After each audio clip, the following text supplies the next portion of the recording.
And Nick, thank you so much for doing up this. Yeah, we have a YouTube page now with our stuff just for Yo! us.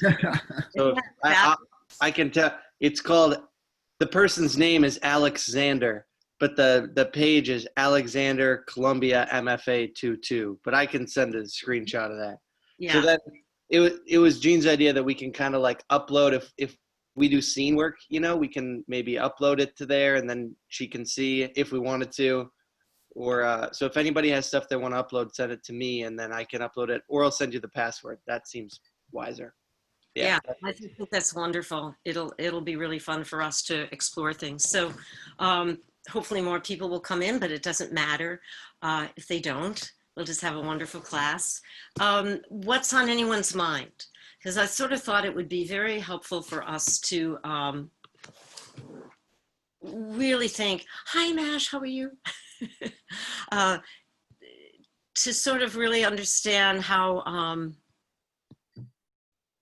you're thinking and what questions how you're working, what questions you have. So anything on anyone's mind. And I think the more that we are able to do that, the more integrated this whole process will become for you. Remember, it's the questions you ask which give you the technique. Hi, Riley. Yeah, Josh. Well, I was watching, well, there's a couple of things. One thing about the Judi Dench videos, they were great. She had so much, and I see what you meant when you said that she didn't go too far with her. She didn't take it. It was like she went where her SOAS took her. Yes. She didn't try to go.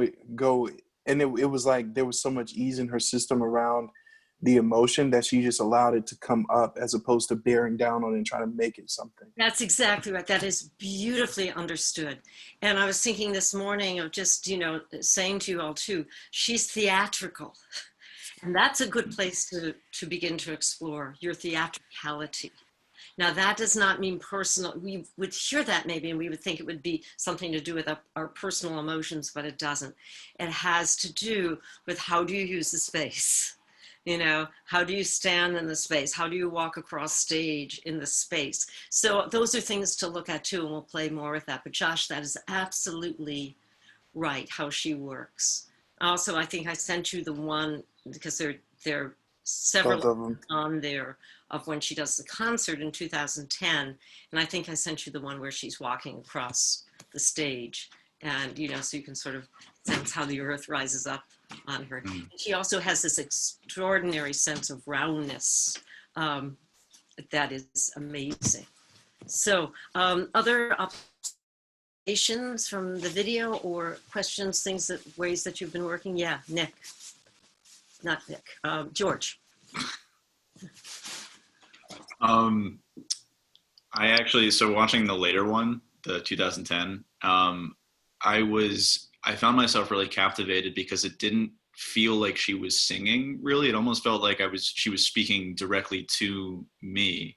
Right. And it's funny because I was reading through all the YouTube comments and everybody was like, oh, she has this audience in the palm of her hand and she's like, she's barely working, it feels like she's speaking directly to every single person individually. That's right. George, hang on just for a second.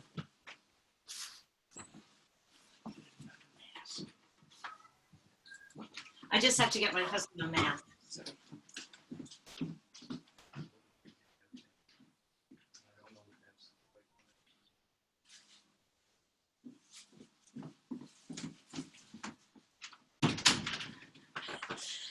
Sorry, I just had to get him a mask. He's going for a walk.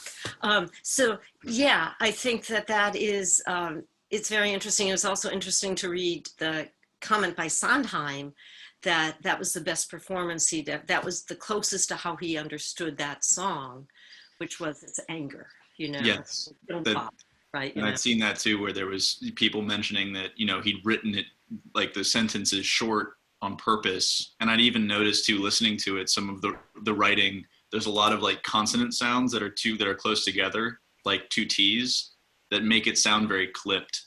And yeah, One Yeah. of the reasons why he wrote it like the way he wrote it was he wrote it for Glynis Johns, who was the original performer. Kyle's smiling, so I think he knows this, right?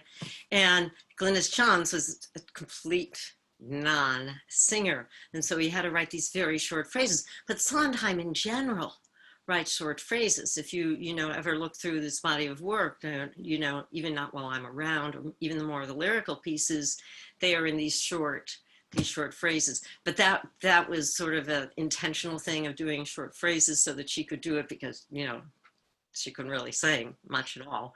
And, you know, she could deliver it. So wonderful observation. Somebody else had a hand up. Yeah, Kyle. I was wondering if you could talk about, because something that I've been struggling with too, and Judi Dench obviously is so good at it, is just like the not preparing in the moment before. Like that whole opening section when they're playing the intro to the music, and she just like is drinking in the audience with her eyes. And I know like every time, and we've talked about it before, just like kind of like you're either in it or you're out of it, and you know when you're in it. That's but just exactly right. I just want to, before we talk about that, I want to compliment you all. What I'm seeing in you, which I adore, adore, adore, adore, is this. Josh, as you're seated right now, I mean, you know, you're just in that Buddha thing. Man, I love it. I just absolutely love it. That is integration. But that is beautiful. That's what I also mean by theatricality, right? Of having a sense of poise, and that, you know, Pavarotti was a great example of that too. Most of the greats are just, they allow themselves just simply to be, right? The body is breathing them. They are there, and they when you are in space, when you are in, and that's what I meant in my email, you know, I'll get to that in a moment. But when you're in that drinking in, as you so rightly put, the drinking in of the audience, it's really the drinking in of the space, right? It's the drinking in. It's the way I can look at you now. If I were sitting, you know, on stage here, and see, that conveys, when you're here, it conveys an inner life that you're sort of living the moments prior to, you're living the moments that motivate, isn't it rich? You know, are we a pair? Right? So you're living that. So that is really what I think is very important, because I hear when we've had our one-on-ones, some of your languages, you know, trying to see outside yourself.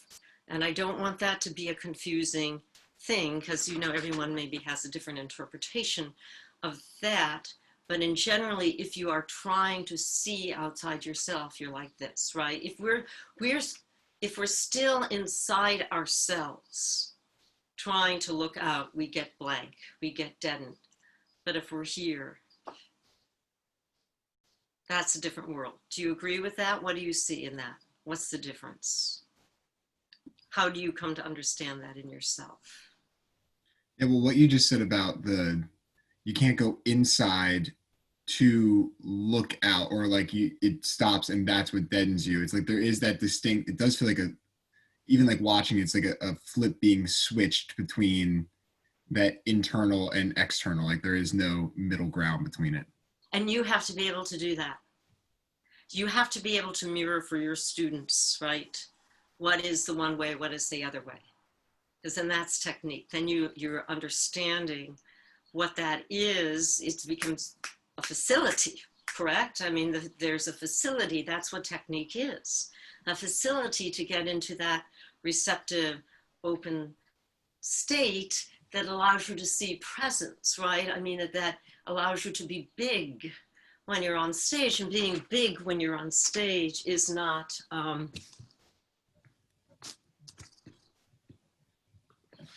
when you're big on stage, it's not you making yourself big. Because if you're in, this is how I word it, this is how I experience it, if I'm teaching it. If I'm in myself, right? So it's all about me, and I'm bringing my body to do something. It's still a very deadened face, because it can't help but be deadened.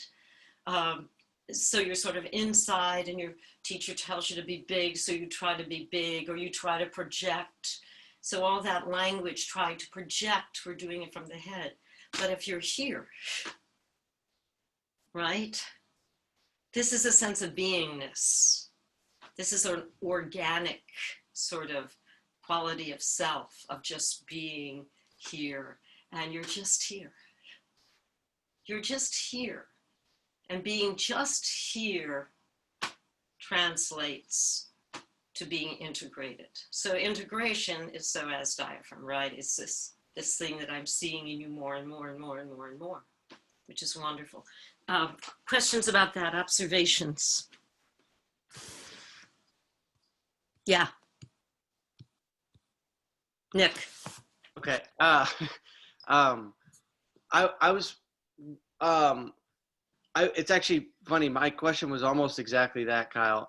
I was reading Rollo May's The Courage to Create, and he has this little part, and it felt like exactly what we're doing, where he talks about the difference between passivity and allowing, and Right. kind of like trying to put yourself in a position where, like, he uses like the quote of like, you knock on silence and you look for the music to return in return. And but like, I guess I was wondering, and you just demonstrated kind of like being in that state versus looking in for that.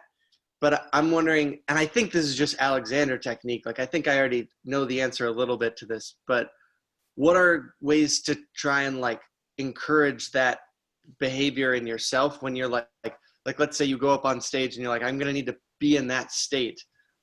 Things to think of. Do you just think about like the ground coming up and like elasticity and thinking about a sense of up, or are there other things that you can keep in mind? Because I also know that with most things like this, if you start thinking like, I want to be here, then all of a sudden you're as far from there as you could be. So like how to incubate that. Well, as you remember, I mean, that was, my words to inspire that I gave you so early on in our work together. That Rollo May quote from The Courage to Create. How do you keep a mind that is open and receptive to impulses as they arise? So that's just what I showed you. I mean, and that is what I want with all of you and what we have been working on. What is, so it's such a great, anytime you ask questions like that, your mind, you don't realize this, but you're doing so much unconscious learning in there. It's just so wonderful to have questions. But when I see you all do something like this before you do your monologue or you do your count, something like this, right? Or you're doing lying down work and you're looking in like this, that is blocking creative impulses. But the moment you're here, I can't help it. I'm not loading the dice by smiling. Somebody once, accused me of that. Smiling. I remember that so clearly, really, like with this anger towards me. But, you start to stretch all these tissues, right? And you learn how to stay so open and empty that impulses arise in you. That's sort of the joke, really, behind that song from Chorus Line, I Felt Nothing. Mm-hmm. Remember that song where, I'm an ice cream cone, but I felt nothing. And then, her teacher dies and she sits down and cries. But the joke of that is, the ideal is when you have nothing, when you are empty and permitting something to arise. So I think that all these tools help us very much. And you're absolutely right, going from speaker to gallery. So when we come up there, right, on stage in front of your peers, which is very demanding, as you know, what happens? The first thing is, how do we sense ourselves? Can we be courageous enough to sense that we hold, right? And we will. We'll go up there and we'll armor. 100% natural. You have to understand that it's nothing wrong with you. It's 100% natural until we're not there anymore. Until we understand it, we can be present with it, and then the behavior changes. So we get up there and we're just frozen and we hold on and we start to prepare to do something. I find that the best thing to do is to very simply sense how earth moves you. You have to practice this in your alone time, right? Just being here. I feel so rooted to the earth right now. I can't begin to tell you. I just feel like my legs have completely straightened out as I stand here. And there's just this is what you get, gang. You know, I mean, that's really sort of the attitude we have to have. This is who I am. This is, you know, warts and all, I am here. But look at my arms, the freedom in the arms that come from that. So then you could, no one would see you, you're not shifting like this, but you're permitting yourself to sense that the earth can move you. Now that's going to keep everything free. That's beautiful. That's going to start to do this inside your body. It's going to stir the pot. It's going to stir the emotion muscles, the psoas, right? Movement through emotion, right? So that gets moved, and then that goes to diaphragm. I think it's always a practice when you do your practice of how do you get into improvisational mind. And that is fun. That is so fun to find yourself so empty that you are inviting those impulses to come up. So when you're on stage, you never know what is going to come into mind that is going to direct you, that is going to guide you. Same with your practice. So any thoughts about that? Nick, what any observations from that? Yeah, I think feeling how the earth moves you is such a something about the wording of that is very helpful to kind of like it feels impossible to look in if you're trying to feel how the earth moves you. Like those just feel like such opposite things that's a great step. And then remembering like the psoas and diaphragm and the psoas stimulates the diaphragm and just kind of feeling like, and having your arms be free is always a good thing for me. And yeah, they're just kind of helpful, like, and it's not steps and there's no formula. So I don't want to turn it into that in my mind because that's the opposite of what this work is, but it is helpful to, when I'm feeling very separate from that place, have like a specific set of wording that, like Ron talks about that with your characters. Like if you need something, like come up with the right words to like get yourself That's like, exactly. and that feels like a very good, effective starting point. Because that, I think it's very, you know, we'll do it when we start doing our voice work. But if you're looking in, right? If you're looking in, it is impossible to get the psoas movement going. So I'm really trying, right? I'm really trying to get it. But I find myself, if somebody were to say, well, the earth moves you, I find myself somehow moving myself back and forth. Again, I do not load the dice here. I'm not making this stuff up. I'm just showing you how everything stops. But the moment I'm here, I get integrated.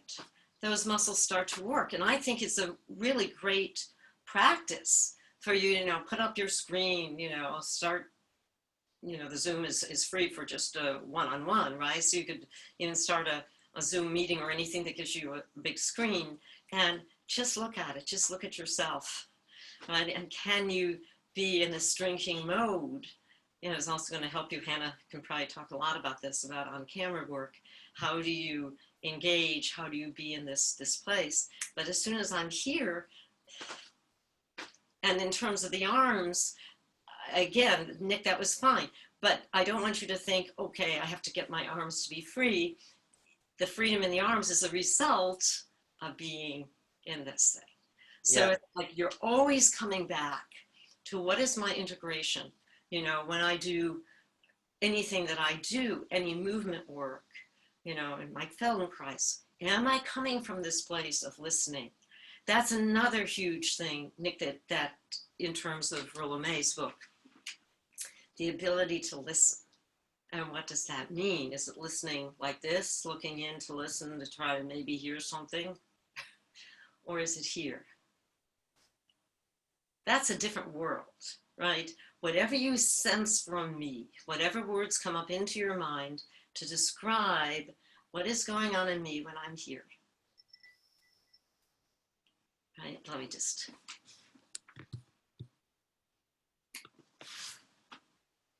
So when I'm in this place, it's like, what? And see, there's delight. That's a quality to cultivate, right? The delight of, what is it? How much of that wonder can you enter into? It's very hard at the beginning because we take ourselves so seriously. And we think we have to, right? We have to be profound, but that is profound. It's the sense of wonder is profound, meaning it comes from depth. Not about us. You know, the more you can get, another answer to Nick's question, see how it just keeps coming up into my mind. I mean, that's what you want, right? I mean, as you're talking to a student, more and more insight. So maybe 3/4 of the way into the lesson, you're finding the right words to address what they asked you at the beginning of the lesson, because that's just the process of rapport and improvisation. But however you work to be outside of yourself and to have the understanding that something affects you, the better your work is, and physiologically how you're here. Remember the sympathetic nerve ganglion, right? That sympathetic, the fight or flight, goes from the base of your skull right into here, all the way down, right into the psoas. So that's what we mean by saying that there is, you know, the brain is in the gut.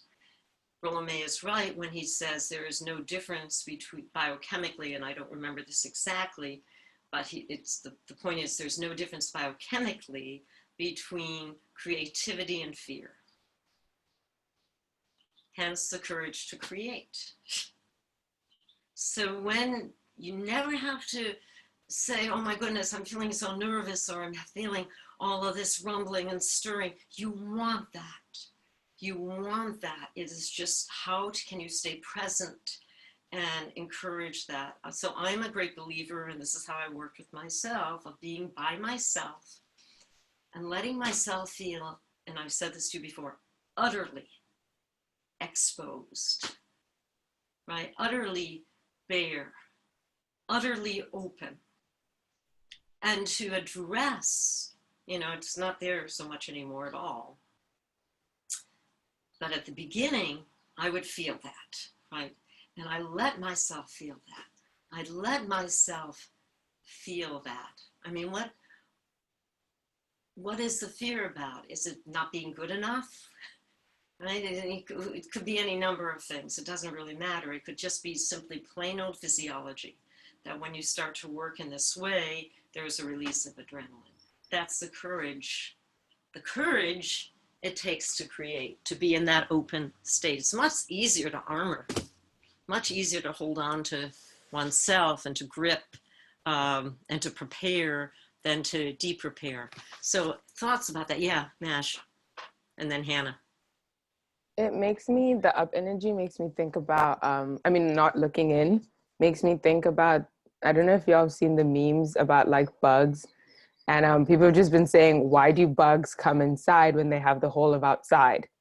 And then I was thinking about that because a fly came on the window while you're speaking about going in. And I was like, I guess, you know, actors, it would be that, like, we should treat it with that same level of shock. Like, why choose to go into this concave space, which is like inside, when we have this entire world of our character and like adventures? And when I think about bugs, I always think it's so stupid. I'm like, you're trapped in here and you have trees and, you know what I mean? All these places you could be. So yeah. No, I think that's wonderful. And I think that, you know, again, what is that, primitive brain or something? And we can't just sort of get down on ourselves for that, because I think it's just human nature. Whenever there's fear, you just cocoon in. You know, I think that's just reptilian brain stuff. Yeah. Yeah, Josh. And Hannah, I think Hannah, you were first and then Josh. Yeah. It's funny, Jean, that you brought up the fear, because when I was watching Judi Dench, I was like, is she nervous? You know, like, she looks so at peace there. And I was just thinking, like, this is the BBC proms. Like, she must be nervous. And how do you handle that? Because I know with nerves, I definitely, like, it's almost like it becomes something else for me. I become something else. It like squishes me. And I do want to work on how do you allow the nerves to fuel it, not contort it.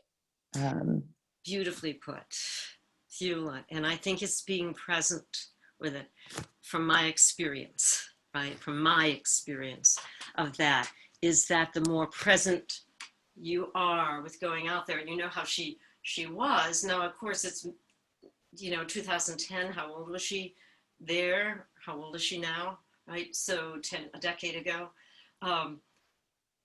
But she was able to be with that state of poise and being breathed. And again, that what everyone is, Nick was pointing out, or Kyle, about that ability to stay outside and to see the depth of the space in the hall, all of that centers us. And maybe for your first, and of course it helps to have those short phrases.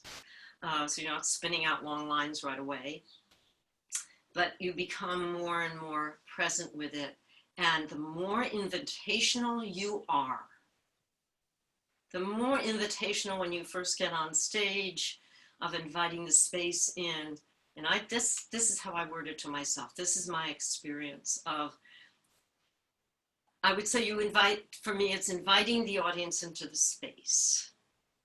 So when you invite them into the space, you're inviting them into a creative life, into the music, rather than yourself. So once again, it's getting out of your way. For me, that's a boon, to not be me, to not be in myself, thinking it's me.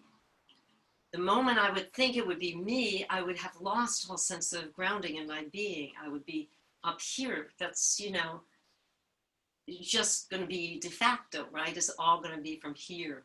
So it's letting yourself be present with it as you stand there, but being one with the space, So even if you're on scene work, fine, you have your partner, instead of the staring at the partner, which would decenter us, right? It would immediately make us thin and working from here up. If you're here, right, I'm doing it sideways, my partner's over there, right? But you're in receptivity. You integrate those muscles. That's why I'm such a stickler about this, because it's muscular as well. It's physiological, but I think it's so wonderful, to be honest. There was a cellist, I think I mentioned him in class, very famous cellist, and he terrible stage fright, and he was an Alexander student to try to help himself with that. He became an Alexander teacher, hoping that the 3 years of training would help him with that, and he still had it. And he wrote a really compelling essay. He was really honest in one of our journals about the fact that the Alexander technique does not cure stage fright, but what it does is it allows you to be present with it. And when you are present with it, you can make a shift, you can make a change. And that's what we have to think about with all of our work, is that this work is about being present with what is. It's not, we all want a miracle cure, right? We all want a great catharsis and we're healed. It just doesn't work that way, but you can learn to be present, and there's power in being present. Yeah, Josh, you had and then Riley. Yeah, all of the seeing from here and the hearing ahead and the twinkle in the eyes is all kind of connecting for me here, because it's those are the things that if we have up energy, it has to come all the way up through, it's connecting, because those things are not just up here, they're coming from psoas, and they're connecting all the way up through spine, up through here, and hearing out ahead and all that. So exactly. It's helpful for me to think about being out of myself as being from psoas all the way up through and out. That is beautiful. And remember, how do we communicate to coordination? We communicate to coordination through the sensory, not from, here we go with language again, right? But it's not from trying to feel, right? It's the sensory, which is very immediate. It's me coming over and tapping your arm. You don't need nothing, right? You don't go through 10 million steps to figure out that I've tapped your arm. And what does that feel like? We don't do that, do we? There's an immediacy. That's what sensing is. There's an immediacy to that. It is not trying to do something. That's a very literal approach, a very I don't know what you'd call it, I guess trying to feel out the right thing rather than being clear on what direction is. That's great, Josh. Riley. Speaking to what you've been talking about of being present, and the phrase "I am here" is really helpful for me, at least. And I was listening to a podcast, and Oprah said that one of her favorite quotes, I was going to send it to you. It really stuck out to me with this, in thinking along the lines of this work. It said, "In God I move and breathe and have my being." And that, to me, you know, you can substitute God with anything. It's, I think, to what you just said of impulse. In impulse I move and breathe and have my being. And I think that just really spoke to the work that we're doing of being present and then allowing something to move you and something to breathe you, and, you know, and having your being, because that's what you're given. Right. But you're allowing, with your being, you're allowing something to enter and flow out, kind of. That's So. exactly right. I think that's beautiful. You know, I think I will send you over the second year. So I asked them to, you know, I never give you an assignment because I feel you have so much to work on that I don't want to have to load you down with stuff. But I would like you to write me 2 or 3 sentences on how you have come to understand this work, this term, and how you've integrated it. And it's really pretty awesome. And John Henry spoke exactly how you are, Riley, about it. Exactly. So I'll send them over to you because I think they're really great. But I think that's what it is. And Chekhov, we used to say, you know, Blair would say to us that Chekhov would say, even if you play Hitler, you have to play Hitler with love. And I always make this point to classes. And Blair, this is what Blair said to us. It didn't mean that you loved Hitler. But what that means, and I'll translate in terms of our work, and what Riley just said, is that it's coming from this place. I remember I used to rent a gentleman's apartment to teach out of, and he had a little sign up. He was sort of new age, but he had this sign up on his bulletin board that said, "God is love." It's the same thing Riley is saying. You know, if you're in this place, you know, something moves through you, which is very helpful when we're going through these extremes.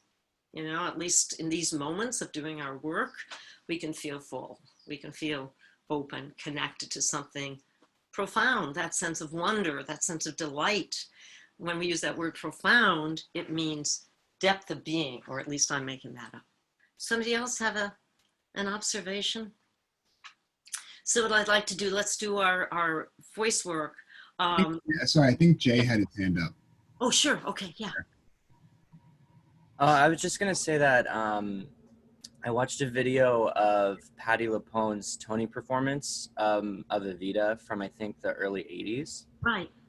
And just like I feel like until I saw her do it at that moment in time, I've never seen someone be fully present in that piece of music when she's on the balcony speaking, you know, "Don't Cry for Me."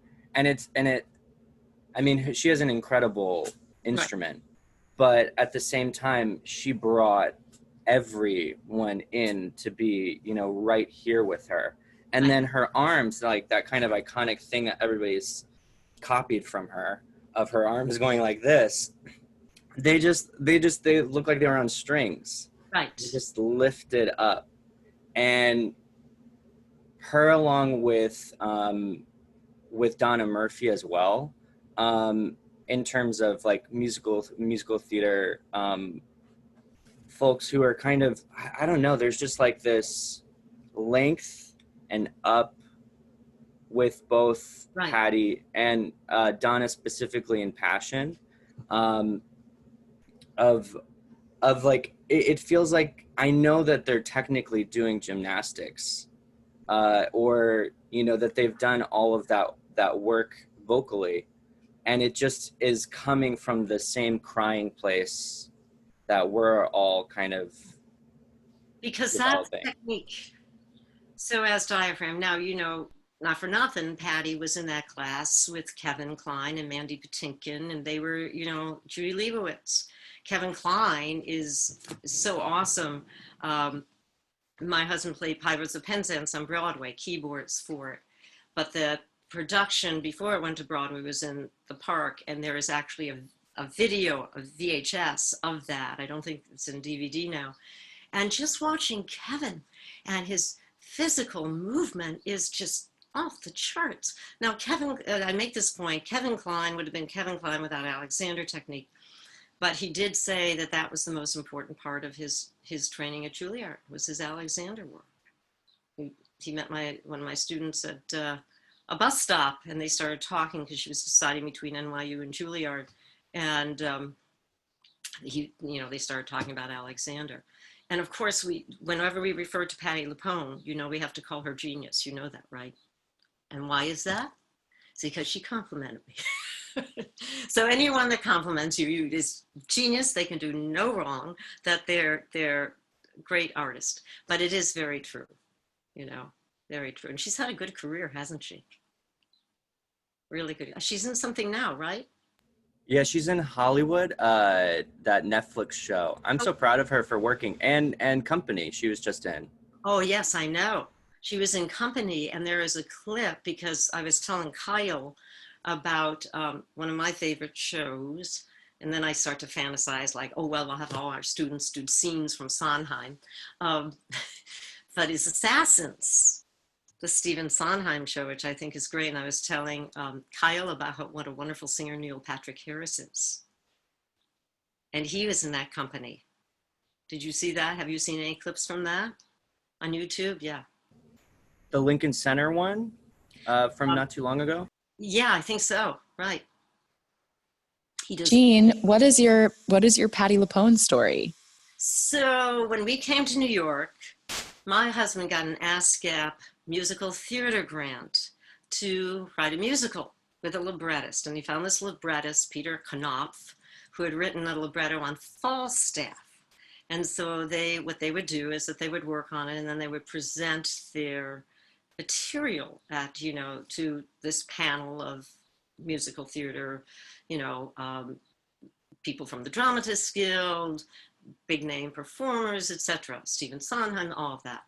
And so you did it twice during this sort of 6-month period. So one of them, I sang 2 of his songs, and Patti was on the panel. So after the whole afternoon was over, she said, may I say something? And she said, I feel that this afternoon suffered from lack of presentation. And I just come to New York, and I was like sitting there going, and she said, all except for that lady over there. So therefore, Patti LuPone forever, genius. But, it's, those little things, and I remember John Guare complimenting me once, that, those little things you live with, and you say, wow, that gives you a sense, even as a tiny little thing, it's like, the big boys are acknowledging something. So just like I acknowledge you. So let's do our thing. And then I'd like to today, if somebody is game, we'll do some text. We love Patti. Yes, we do, Nick. So let's do our standing.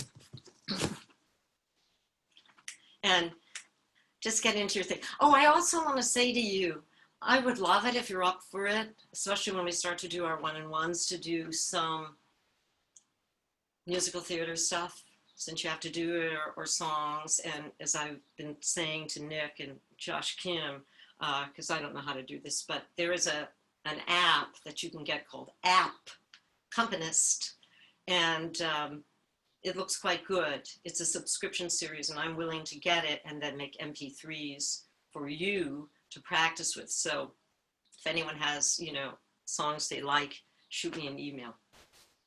But I thought that would be good this summer. Get used to doing that. Then what you would do is on your end, you would play that MP3, sing to it, and then I would hear you. So you'd have like an accompanist with you. So 1, 2, 3, 4, 5, 6, 7, 8, 9, 10. 1, 2, 3, 4, 5, 6, 7, 8, 9, 10. 1, 2, 3, 4, 5, 6, 7, 8, 9, 10. 1, 2, 3, 4, 5, 6, 7, 8, 9, 10. 1, 2, 3, 4, 5, 6, 7, 8, 9, 10. 1, 2, 3, 4, 5. Where is the spirit going to move you?